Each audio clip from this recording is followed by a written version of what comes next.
I didn't realize what kind of family I had married into until the night I was told there was no seat for me at their table.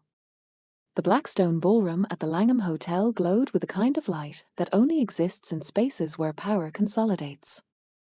Crystal chandeliers hung like frozen constellations above marble floors polished to a mirror finish. The air smelled of white orchids and champagne, Dom Perignon, naturally, towers of it stacked on silver trays carried by servers who moved through the crowd like shadows. This was Savannah Whitmore's pre-wedding gala, and every person in attendance had been curated with the precision of a hostile takeover. Hedge fund managers, political donors, old money families whose surnames appeared on museum wings and hospital buildings. Society photographers positioned themselves at strategic angles, their cameras trained on the elevated dais where the Whitmore family would soon deliver their toasts. I arrived in a navy gown I'd chosen deliberately, understated, elegant, expensive enough not to embarrass Connor but not so extravagant as to invite commentary. After 3 years of marriage, I had learned to read the unwritten dress codes of this world, the subtle semiotics of necklines and hemlines that separated insiders from aspirants. I wore my hair in a low chignon, pearl studs Connor's mother had given me on our first anniversary, and the diamond wedding band that had once felt like a promise. The tension hit me before I even reached the registration table. It was in the way conversations paused as I passed, the brief flicker of eyes assessing and dismissing. I knew these people now, knew how they smiled with their mouths while their eyes calculated net worth and social utility. I had spent 3 years navigating their charity galas and country club dinners, had learned to speak their language of strategic philanthropy and calculated generosity. Savannah stood near the entrance in a champagne-colored gown that probably cost more than my first car, greeting guests with a kind of warmth that never quite reached her eyes. She was beautiful in the way expensive things are beautiful, perfectly maintained, strategically highlighted, armed with a smile that could cut glass. "Oh good," she said when she saw me, her voice carrying just enough surprise to feel like an insult. "You made it." I smiled back, matching her tone exactly. "Wouldn't miss it." "Connor's at the bar," she said, already turning toward a state senator's wife.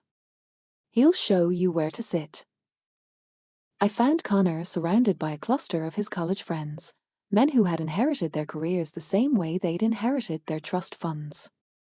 He looked good, he always looked good, with his dark hair and easy smile, the kind of face that inspired confidence in boardrooms and at fundraisers.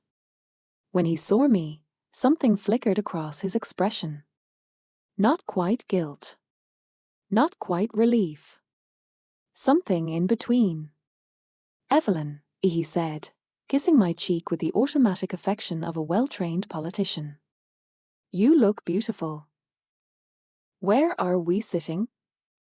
He took a long sip of his scotch, Macallan 25, I knew without asking. "Actually, there's been a small change. The main family table is just immediate family tonight. Richard's orders." Something about the photographer needing clear sight lines for the formal shots. I felt the words land somewhere behind my sternum, a small, sharp impact that I refused to show on my face. "I see." "Don't make this awkward," he said quietly, his smile never wavering. "You understand how these things work. It's just optics." Optics. The word he always used when he wanted me to accept something unacceptable. When his mother had excluded me from the family holiday card. When Savannah had forgotten to include me in her engagement announcement to the Tribune. When Richard had introduced me to a major investor as a Connor's wife from Ohio, as if my home state were a chronic condition. "Of course," I said. "Just optics." The toast began 20 minutes later. The Whitmore family assembled at the elevated head table like a portrait of American aristocracy, Richard in his bespoke tuxedo, Victoria dripping in Cartier. Savannah radiant beside her fiancé, Connor laughing at something his father said. I stood at the periphery of the room, champagne flute in hand, surrounded by strangers who had all found their assigned seats. The photographer's flash illuminated the family in bursts of white light, capturing their triumph for posterity. Richard's voice boomed through the sound system, rich with the confidence of someone who had never questioned his place in the world. "To family," he said, raising his glass. "The only investment that truly matters." Everyone drank. I set my glass down on a nearby table without tasting it. That's when I saw him. Charles Aldridge stood across the ballroom near the windows overlooking Michigan Avenue, a tumbler of whiskey in his weathered hand. He was 72, white-haired, with the kind of face that had seen decades of markets rise and crash.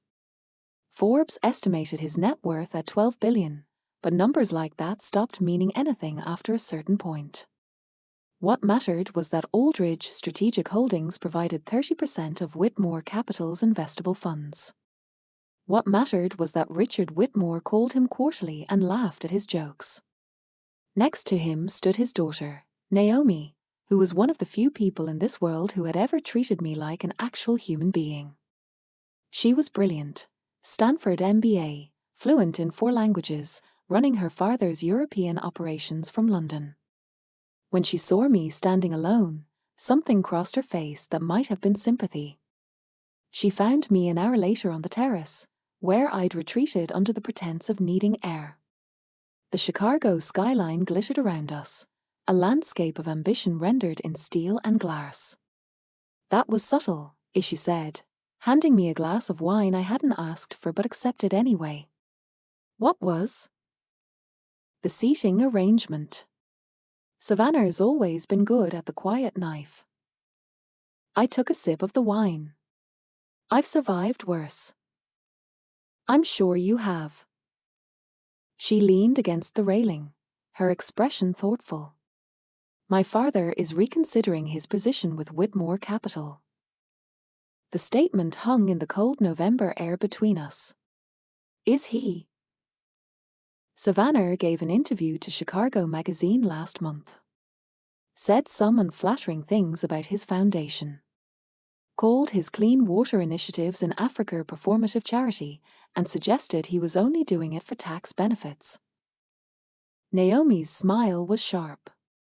"My father has spent 40 years building that foundation.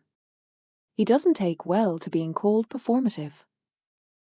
I didn't see that interview. It was buried in the lifestyle section. Easy to miss. Unless you're someone who reads everything. She looked at me directly. "Which I suspect you are." I said nothing, but something shifted in my chest, the first small movement of tectonic plates.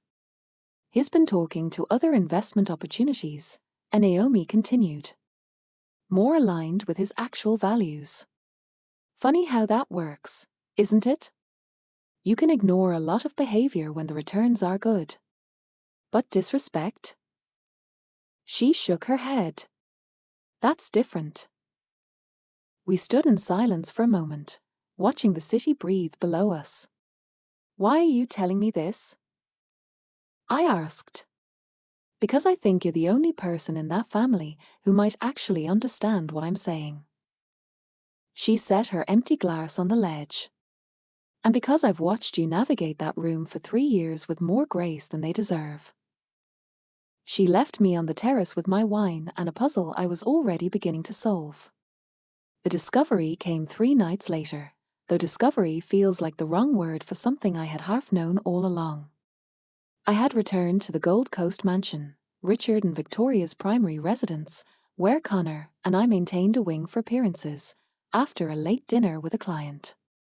The house was dark except for the light bleeding from under Richard's study door. I should have gone upstairs. Should have pretended I hadn't heard their voices. Instead, I stopped in the hallway, my hand on the banister, and listened. Once the Hastings acquisition closes, you can reposition yourself. Richard's voice, measured and cold. She served her purpose. "I know." Connor. My husband. The man I had loved, or thought I loved, or wanted to love. The timing's been complicated. Timing is always complicated. But you have political aspirations, and she's not the right profile for that trajectory. Too opinionated. Too. I understand. The minority supplier initiative was brilliant optics, I'll give her that. Helped us clear the regulatory hurdles on the Henderson deal. But that's over now. You need someone who understands their role better. Someone like the Pattison girl. Good bloodlines, appropriate connections. I stood in the dark hallway of their $15 million mansion and felt something inside me go very still and very cold. Not heartbreak, that would come later, in private, in small doses I could control. This was clarity. The sudden, sharp understanding that I had been categorized, deployed, and scheduled for disposal like any other corporate asset. The Minority Supplier Initiative. I had spent 8 months developing that program, connecting Whitmore Capital with women-owned and minority-owned manufacturers across the Midwest. I had believed I was making a difference, creating opportunities, using my position for something meaningful. I had sat in Richard's office while he praised my vision and commitment to diversity. I had been a diversity initiative. I walked upstairs with careful, measured steps. In our bedroom, I opened my laptop and began documenting everything I knew about the Hastings acquisition. The proposed structure. The financing terms. The dependency on Aldridge Capital. The leverage ratios that Richard had been carefully obscuring from other board members. I pulled up emails I'd been copied on. Richard believed in keeping me informed enough to seem included but never enough to be threatening, and started building a timeline. Then I researched Savannah's Chicago magazine interview. Found it exactly where Naomi had said, buried in a lifestyle feature about next-generation philanthropists. The quotes were worse than I'd imagined.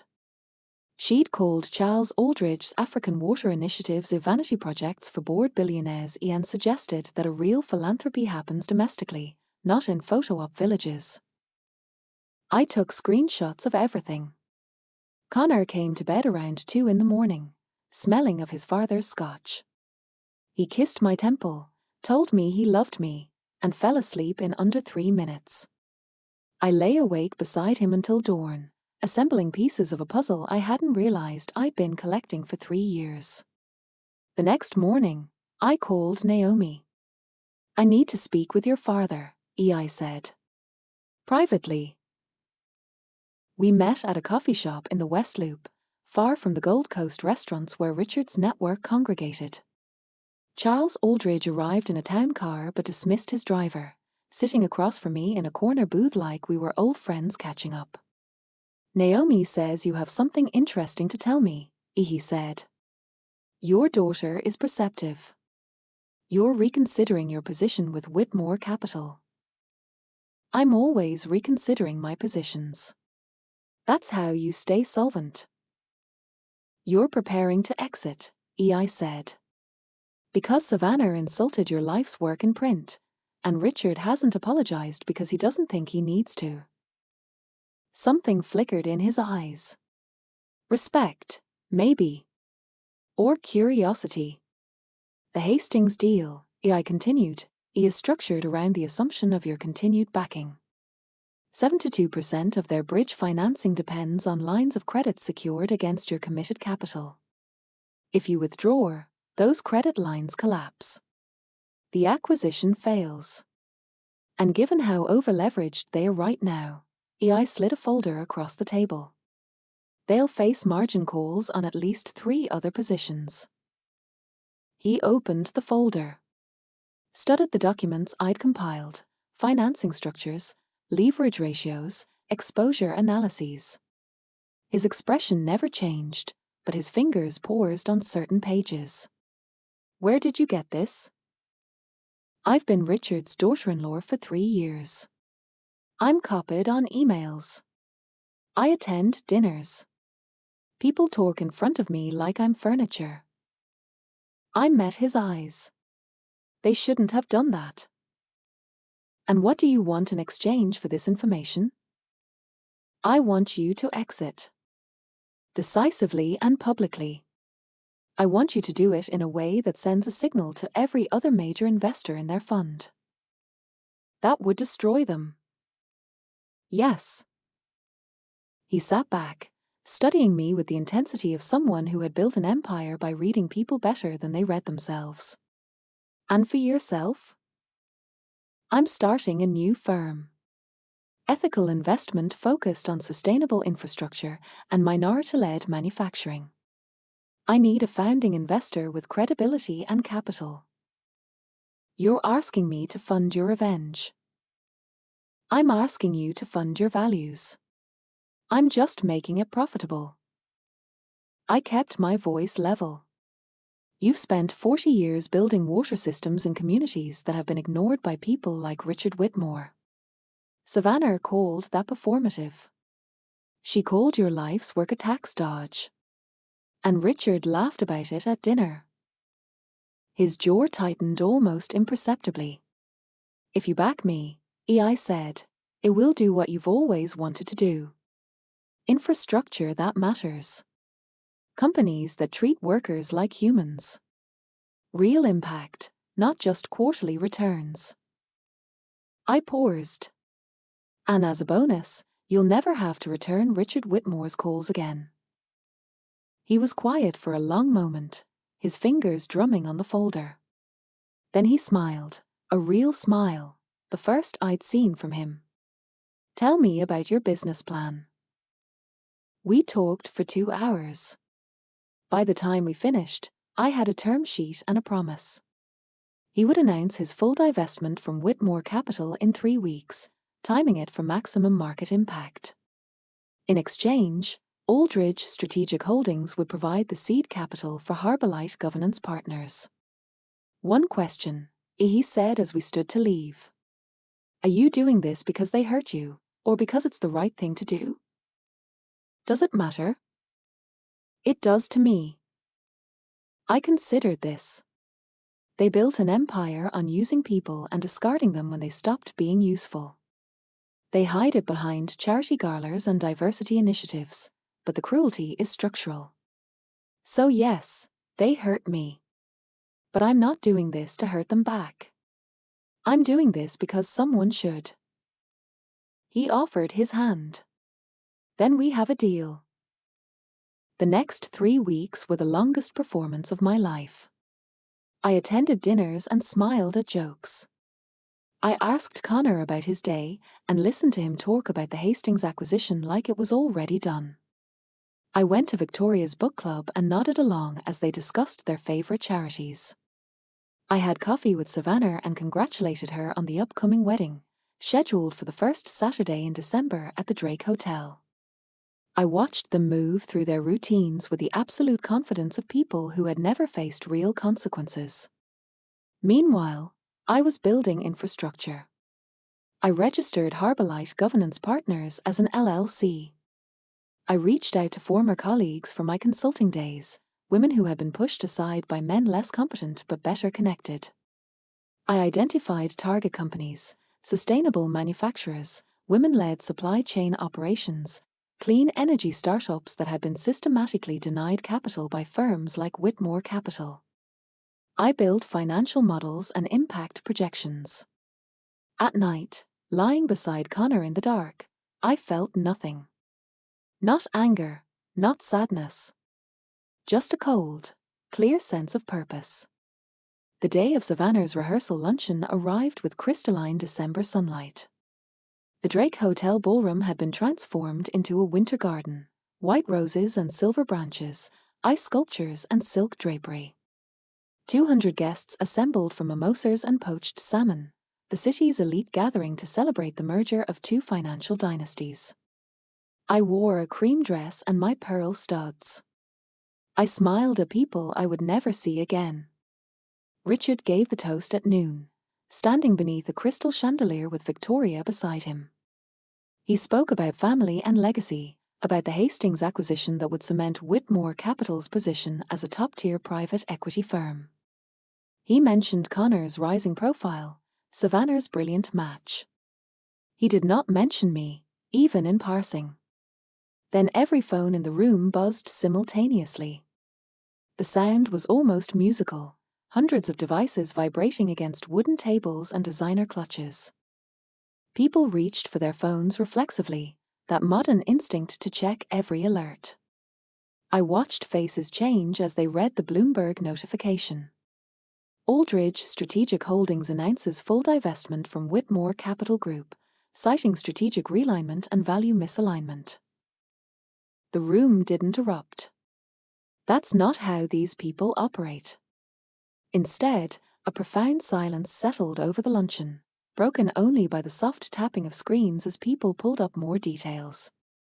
CNBC, Wall Street Journal, Financial Times. The story was everywhere, carefully coordinated across major outlets. Richard's face went white, then red. Victoria's hand tightened around her champagne flute. Savannah looked at her phone like it had personally betrayed her. I took a sip of my mimosa and waited. The unraveling happened faster than I had anticipated. Within an hour, 2 other major investors had requested emergency calls. By evening, another had announced their withdrawal pending portfolio review. The stock price of their publicly traded holdings plummeted. Credit lines, those crucial lifelines that private equity firms use to bridge acquisitions, began to freeze as banks reassessed risk exposure. The Hastings deal collapsed by Monday morning. The firm Whitmore Capital had been negotiating to acquire for 18 months walked away, citing unforeseen financing complications. The financial press covered it with the kind of gleeful detail they reserve for fallen empires. Private equity circles, always attentive to signals of weakness, began circling for assets. I watched it unfold from my office at my consulting firm, where I was finishing out my notice. My assistant brought me coffee and carefully avoided mentioning the news. I had not told anyone what I had done. I simply watched the market work, cause and effect rippling out from a single decision. Connor called me 17 times that first day. I answered on the 18th. "Where are you?" His voice was raw in a way I'd never heard before.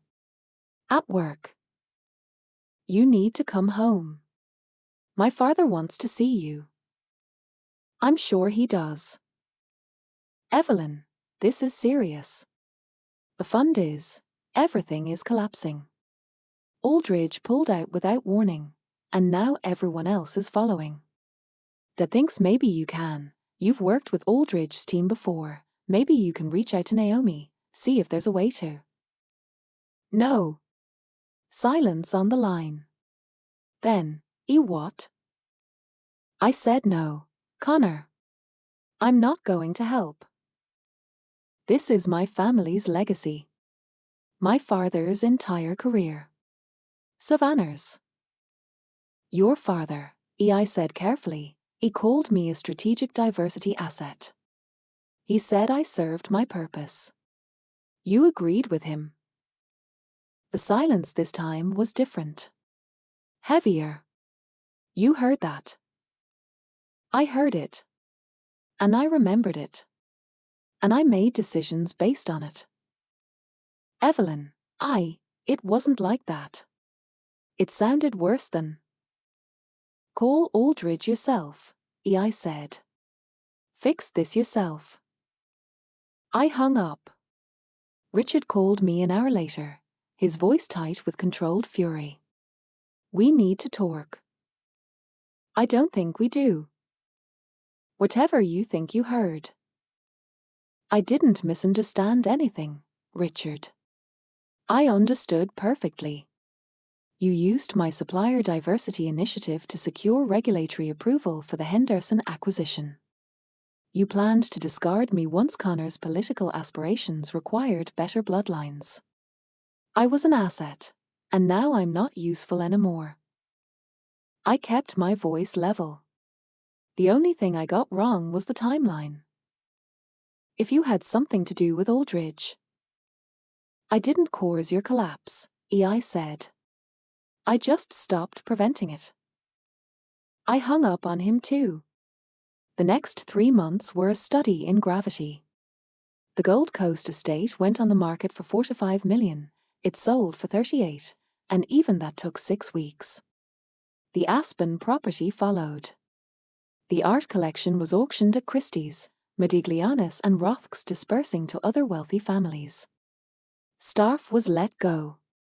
Memberships lapsed. Invitations dried up. Savannah's wedding was postponed indefinitely. Her fiancé's family quietly suggested they take some time apart. She moved to London for what Victoria described as a consulting work, although everyone knew it was exile. Connor was removed from his executive position at what remained of Whitmore Capital. The firm survived in a drastically reduced form, managing legacy assets for a handful of loyal clients. Richard, at 67, found himself returning phone calls instead of receiving them. I filed for divorce in February. Connor contested nothing. His lawyer called mine and asked what I wanted. I said I wanted out, and I wanted the recordings. During my final visit to the Gold Coast mansion to collect my belongings, I had used my phone to record the conversations I'd overheard over the years. Connor and Richard discussing me like a quarterly report. Victoria explaining to Savannah why certain people just don't fit. Savannah herself, at a dinner I'd secretly recorded, explaining to her friends why she'd excluded me from the family table. She's useful for the diversity optics, as Savannah had said, her voice bright with champagne confidence. But she's not really one of us. You know what I mean. I gave the recordings to a journalist friend at the Tribune, who published a carefully researched piece about private equity dynasties and the transactional nature of their diversity initiatives. The Whitmore family was not named. They didn't need to be. Everyone in their circle knew exactly who the article was about. The scandal was quiet but devastating. The kind of story that gets mentioned at dinner parties and never forgotten. I moved out of the Gold Coast mansion and into a brownstone in the West Loop. I filled it with furniture I actually liked, books I'd never had time to read, art from local galleries. I stopped wearing pearls. Harbourlight Governance Partners launched in March, with Aldridge Strategic Holdings as the anchor investor. We focused on exactly what I'd promised: sustainable infrastructure, ethical supply chains, women-led manufacturing ventures. I hired a team of analysts who had been overlooked by traditional finance firms because they asked inconvenient questions about environmental impact and labor practices. Our first major deal was a renewable energy manufacturer in Detroit, a woman-owned operation that had been trying to secure expansion capital for 3 years. Traditional lenders had called them too risky. I called them undervalued. We structured a financing package that gave them room to grow without sacrificing their labor practices or environmental standards. Within 6 months, we had 12 companies in our portfolio. Within a year, we had 40. The financial press started covering us with a mixture of curiosity and skepticism. Forbes ran a profile calling me the ethics consultant who weaponized her values. I didn't correct the characterization. Let them think what they wanted. Connor tried to reconcile twice. The first time, he showed up at my office with flowers and an apology that might have meant something 3 years earlier. I accepted the flowers and had my assistant throw them away after he left. The second time, he sent a letter saying he'd made mistakes and asking if we could talk. I never responded. I saw Victoria once, at a charity gala I couldn't avoid. She looked older, thinner, her Cartier jewels somehow less brilliant than I remembered. She approached me near the coat check, and for a moment I thought she might apologize. "You destroyed my family," she said instead. "No," I replied. "I stopped propping them up. There's a difference." She stared at me like I was something she couldn't quite categorize. Then she turned and left, her heels clicking against marble in a rhythm that sounded like retreat. A year and a half after the rehearsal luncheon, I was invited to speak at a business ethics symposium at Northwestern, my alma mater, where I'd attended on a full scholarship while my classmates had arrived with trust funds and family connections. The auditorium was full of MBA students, young and ambitious, hungry for frameworks that would make sense of a business world that often seemed designed to reward cruelty. I talked about structural ethics and stakeholder capitalism. I talked about the difference between performative diversity and actual inclusion. I talked about building systems that valued people as humans rather than assets. During the Q&A, a young woman stood up, black, sharp-eyed, wearing a blazer that had been carefully maintained but was starting to show wear at the cuffs. I recognized the look. I had worn blazers like that once. "What do you do?" she asked. "When you realize the institution you're in doesn't actually want you? When you're just there for appearances?" The auditorium went quiet. I could feel the weight of the question, the way it cut through academic theory to the lived experience underneath. "You leave," I said. "But you don't leave quietly, and you don't leave empty-handed. You take everything you learned from them, every contact, every skill, every insight into how power actually works. And then you build something they can't ignore." "But how do you know when to leave? How do you know when you've tried hard enough?" I thought about the years I'd spent trying to belong, trying to prove I deserved my seat at tables that had been built specifically to exclude people like me. I thought about standing alone during that toast, invisible in a room full of people who saw me perfectly well. "You'll know," I said. "Because you'll realize that the problem isn't you. The problem is the table. And once you understand that, staying becomes its own kind of betrayal." The applause was immediate and sustained. Students stood, not all of them, but enough. The young woman who had asked the question was crying, though she was trying to hide it. After the panel ended, I found her in the hallway. "I'm offering 2 fellowships this summer," I told her. "Full salary, real work, no coffee runs. Are you interested?" She nodded, not trusting her voice. "Good. Email my office tomorrow." I handed her my card. "And remember, never beg for a seat at a table built to exclude you. Build one they cannot ignore." 2 months later, Naomi called me from London. I was in my office overlooking the Chicago River, watching spring light dance across the water. "The Detroit Clean Energy Project," she said. "My father wants in. Full backing, whatever you need. Tell him I'll send over the prospectus." "Evelyn?" Her voice was careful. "Do you ever wonder if you did the right thing? If maybe there was a way to handle it that didn't destroy them so completely?" I thought about the question. I had asked it myself, in quiet moments when the satisfaction faded and I was left with just the facts of what I had done. "I gave them every chance to treat me like a person," I said finally. "They chose not to. What happened after that was just math." She was quiet for a moment. "My father says you're the best investor he's ever worked with.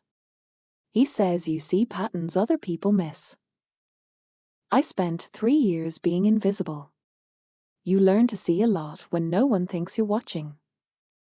That evening, I took the long way home, walking along the river as the sun set behind the skyline. The city was beautiful in that particular spring light, all glass and water and possibility. I thought about Connor, about whether he understood yet what he had lost. I thought about Richard and Victoria, aging in their reduced circumstances, probably blaming me instead of themselves. I thought about Savannah in London, trying to rebuild a reputation that had been built on nothing more substantial than her last name. Mostly, I thought about the young woman at the symposium, the way she had nodded when I told her to build her own table. I thought about the companies in our portfolio, the women would back who were building things that mattered. I thought about the clean energy project in Detroit that would bring manufacturing jobs back to a city that had been abandoned by people like Richard Whitmore. At home, I poured a glass of wine and sat by the window. My phone buzzed with a message from Naomi. "Are you ready to fund the Detroit Clean Energy Project?" I looked at my left hand, at the simple silver band I'd bought myself after I removed my wedding ring. It was plain, unadorned, exactly what I wanted. I typed back, "Are you already moving?" Outside, the city blazed with lights, each window a small declaration of presence. I had built something here, something real and mine. Not an empire. I had no interest in empires. Just a firm that did good work and treated people like they mattered. Just a life that belonged to me. Power, I had learned, isn't inherited. It's earned through attention and strategy and the willingness to act when action is required. It's recognized, usually too late, by people who thought they could take it for granted. The Whitmores had assumed I would always be grateful, always pliable, always willing to accept the space they allocated for me. They had miscalculated. They had built their world on a foundation of transactional relationships and strategic deployments, and they had never considered that someone might learn their methods and use them better. I finished my wine and set the glass down. Tomorrow, I would review the Detroit project prospectus. I would call the manufacturer and tell her we were moving forward. I would continue building the thing I had started, one ethical investment at a time. But tonight, I sat in my brownstone in the West Loop and allowed myself a moment of quiet satisfaction. Not triumph, that would be too dramatic. Just the calm pleasure of someone who had found themselves excluded and had responded by making their own inclusion irrelevant. They had given me no seat at their table. So I had built a better table, and I had not invited them to sit. It turned out that was all the revenge I needed.